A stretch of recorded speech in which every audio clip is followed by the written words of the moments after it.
On a moonless night deep inside the vast Iranian desert, silence ruled the horizon. No city lights, no traffic, only cold wind sweeping across sand and steel. 15 kilometers outside a remote industrial zone stood a heavily fortified ammunition depot. Officially, it was labeled as a logistics storage complex. Satellite imagery, however, suggested something far more significant.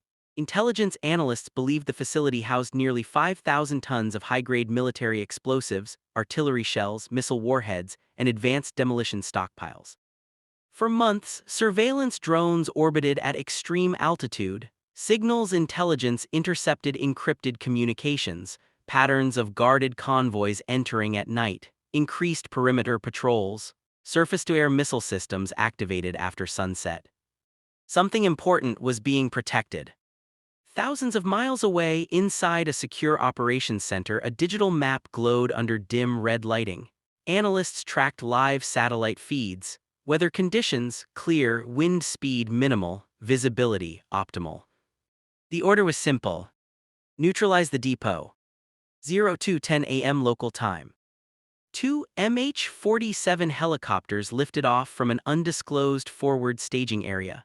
Flying low to avoid radar detection, they skimmed across the desert floor, their rotors blending with the sound of the wind.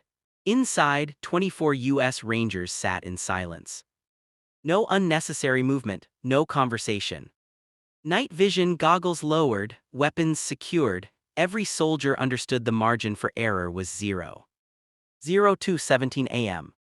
The helicopters reached the outer perimeter. Fast ropes dropped into darkness.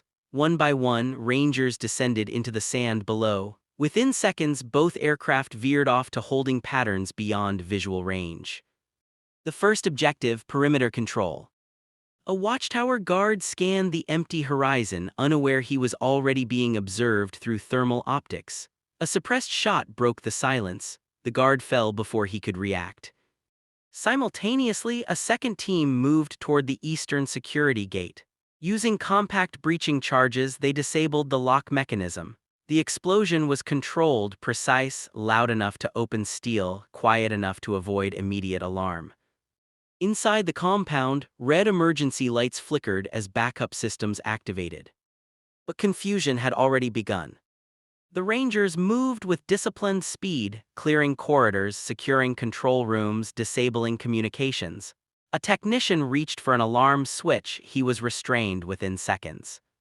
At the heart of the complex stood reinforced underground bunkers. Heavy steel blast doors guarded the entrances. Demolition specialists stepped forward. Thermal scans confirmed dense stockpiles inside, rows upon rows of explosive crates stacked floor to ceiling. Missile components labeled in coded markings. Artillery rounds sealed in reinforced containers. If detonated incorrectly, the chain reaction could level kilometers of desert. Precision was everything. Timed charges were placed at structural weak points, support pillars, ventilation shafts, ammunition stacks positioned to trigger cascading internal detonation. Each device calibrated to maximize destruction while allowing safe extraction time. 02:24 a.m. An unexpected development. Motion sensors triggered in the southern perimeter. A rapid response convoy had been dispatched from a nearby military outpost. 6 armored vehicles were inbound. Inside the compound, tension rose. 6 minutes to detonation. The final charges were armed. The Rangers withdrew in coordinated pairs, retracing their path to a secondary extraction zone nearly 1 kilometer west of the depot.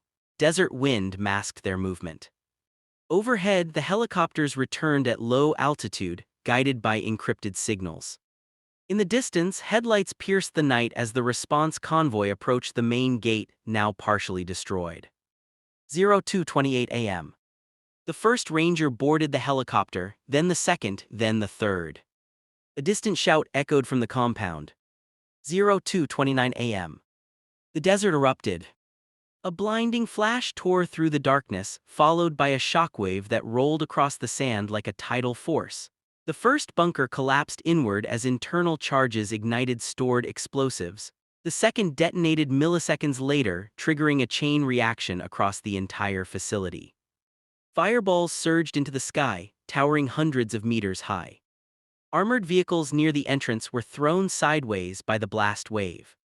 Windows shattered in structures miles away.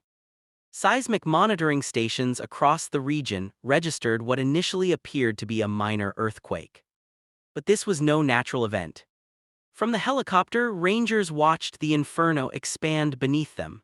The depot, once a strategic military asset, was reduced to a burning crater within seconds. Secondary explosions continued for nearly 3 minutes as remaining ammunition cooked off in violent bursts. By the time emergency units fully mobilized, the complex was beyond recovery.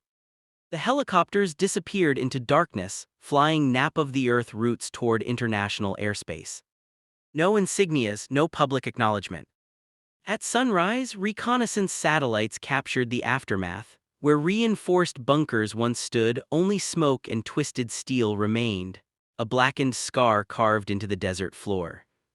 International media would later report a mysterious industrial explosion. Officials would deny foreign involvement. But military analysts around the world understood the implications. The destruction of 5,000 tons of explosives wasn't just tactical, it was strategic. Supply chains disrupted, regional power balances shaken, months, perhaps years of military preparation erased in a single night. Inside quiet briefing rooms, decision-makers evaluated the outcome: no Ranger casualties, mission objectives achieved, minimal external exposure.